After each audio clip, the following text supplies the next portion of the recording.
Hey everyone, welcome. Today we're looking at a Leetcode problem called Count Good Numbers. It sounds simple enough, but there's a neat trick involved, especially with large numbers. We'll break it all down step by step. Ready? Let's go. Okay, so what's a good number according to this problem? It's a string of digits of a certain length. Let's say length. The rule is digits at even positions, like index 0, 2, 4, must be even numbers, 0, 2, 4, 6, or 8.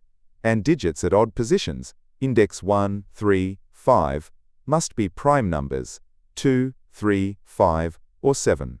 Our job is to figure out how many such good number strings exist for a given length. Oh, and can be really big, so we need to give our answer modulo 10 to the power of 9 plus 7. Don't worry about the modulo part too much yet, we'll get there. Let's start with a super simple case. What if the length n is just 1? Well, a string of length 1 only has one position, index 0. Is index 0 even or odd? It's even. So the digit at this position must be an even digit. The even digits are 0, 2, 4, 6, and 8. That's 5 possibilities. So for n equals 1, there are 5 good numbers. Makes sense, right? Now, let's try n equals 4. The positions are 0, 1, 2, and 3. Which ones are even? Index 0 and index 2. Which ones are odd? Index 1 and index 3.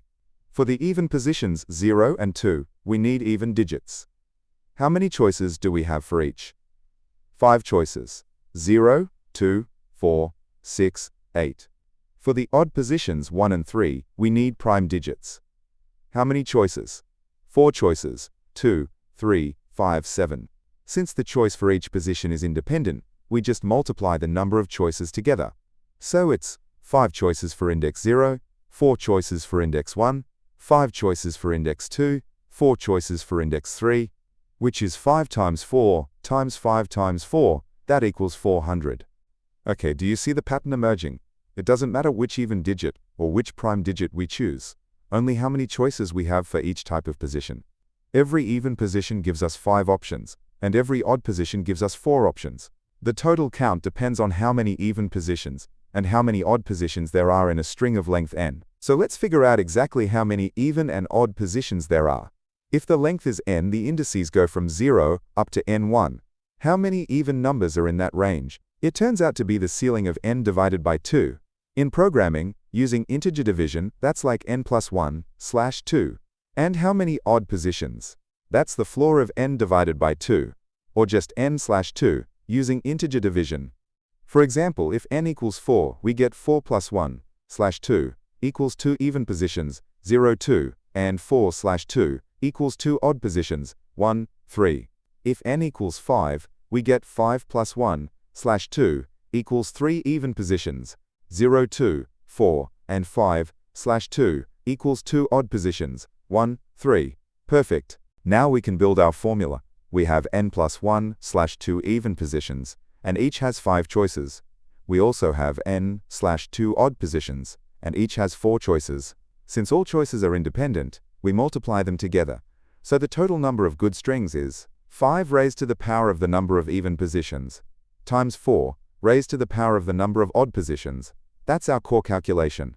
Okay, here's the catch. The problem states that n can be enormous, up to 10 to the power of 15.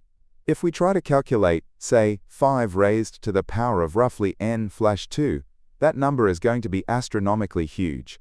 Way too big for regular integers or even long integers in most languages. Plus, the problem specifically asks for the answer modulo 10 to the power of 9 plus 7. This means we need to perform the calculations carefully, applying the modulo operation along the way to keep the intermediate numbers from getting too big. And calculating powers like that directly is too slow anyway. We need a faster way to compute powers, especially with the modulo involved. The trick here is called fast exponentiation, or sometimes exponentiation by squaring, adapted for modular arithmetic. Instead of multiplying the base by itself times, which is too slow and leads to huge numbers, we use mathematical properties. For example, if the exponent is even, say, 2k, then base caret 2k is the same as base caret k squared. If the exponent is odd, say 2k plus 1, then base caret 2k plus 1 is base, base caret k squared. This allows us to roughly halve the exponent in each step. Crucially, we apply the modulo operation after every multiplication to keep the numbers small and prevent overflow. This makes calculating huge powers incredibly fast, logarithmic time instead of linear time. Okay, here's the Python code that solves the problem using this approach. You can see the main function count good numbers. It defines the modulus mod. Inside there's a helper function pow_mod, which does the fast modular exponentiation we just talked about. The main part then calculates the even_count and odd_count. It calls pow_mod once with base 5 and even_count, and once with base 4 and odd_count. Finally, it multiplies these two results together and takes the modulo one last time to get the final answer. Let's quickly look at that power function. This is our modular exponentiation function. It takes the base, the exponent, and the modulus. It initializes the result to 1. It uses a loop that continues as long as the exponent is greater than 0. Inside the loop, it checks if the current exponent is odd. If it is, it means we need to multiply our current result by the current base and take the modulo. Then, regardless of whether the exponent was odd or even, we square the base, taking the modulo again, and halve the exponent, using integer division. This process rapidly reduces the exponent, while keeping the numbers manageable, thanks to the modulo operations. Pretty clever, huh? So back in the main part of the solution, first we calculate those counts, the number of even positions using n+1/2, and the number of odd positions using n/2. Then, we use our pow_mod helper function. We call it once to calculate 5 raised to the power of even_count, making sure to do it modulo mod. We store that in first_part. Then we call pow_mod again to calculate 4 raised to the power of odd_count, again modulo mod. That goes into second_part. Finally, we multiply first_part and second_part, and just to be absolutely sure, we take the modulo mod one last time. This gives us the final count of good numbers. So how efficient is this solution? It's really fast. The main workhorse is the modular exponentiation function. Its running time isn't proportional to n, but rather to the logarithm of n. That's because we keep halving the exponent.